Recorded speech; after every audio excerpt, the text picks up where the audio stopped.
Hello everyone, today we'll be going over my ecological framework model regarding the population decline of bumblebees in Massachusetts. In my model, you will see that the anthropogenic factors are presented in the black hexagons and the ecological factors in yellow.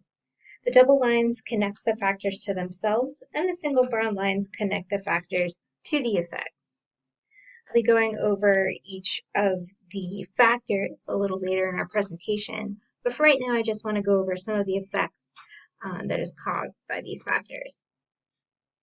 Out of the original 11 species native to Massachusetts, only 7 remain. 3 of those are considered endangered. Lab studies show that the bumblebee can overheat due to the rise in temperature and the friction of their own movements. Climate change also affects rainfall. This affects the wildflowers that the bees feed on. A quarter of New England's wildflower species have been lost in the last 150 years. Property owners tend to plant flowers that are not native to Massachusetts, and as a result, food sources diminish, and this causes competition with the non-native honeybees.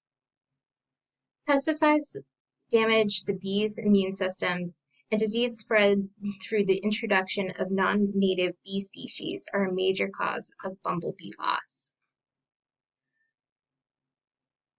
Bumblebee loss equals biodiversity loss. I will be going over that a little later as well. So here's a list of our anthropogenic factors.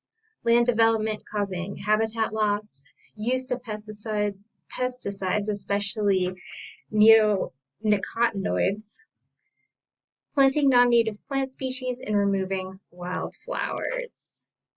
So it seems these days that land cannot be dormant fields anymore, and everything has to be built on. And a lot of these developments are getting rid of fields that used to be filled with wildflowers. It turns out that bumblebees actually have different tongue lengths, which vary in the species. And so therefore some bumblebees can only feed from certain wildflower shapes. So the loss of this food is devastating. Some ecological factors are the competition with the non-native honeybees, diseases such as Nosema and Crithidia, and climate change. Again, the non-native honeybee can spread diseases. The 2 mentioned are actually parasites, which is kind of interesting. But also, the bees compete over food sources since they are diminished. So some of the interactions I have are the land development causing habitat loss, along with planting non-native plant species and removing wildflowers, cause competition with non-native honeybees. The non-native honeybees also spread diseases and parasites. The planting of the wildflowers, a lot of times people in their gardens will use the pesticides to get rid of the pesky bugs that eat leaves and flowers. And also the use of pesticides, as with any chemical, can help alter the atmosphere, causing climate change or being a reason for climate change. So bumblebee loss equals biodiversity loss.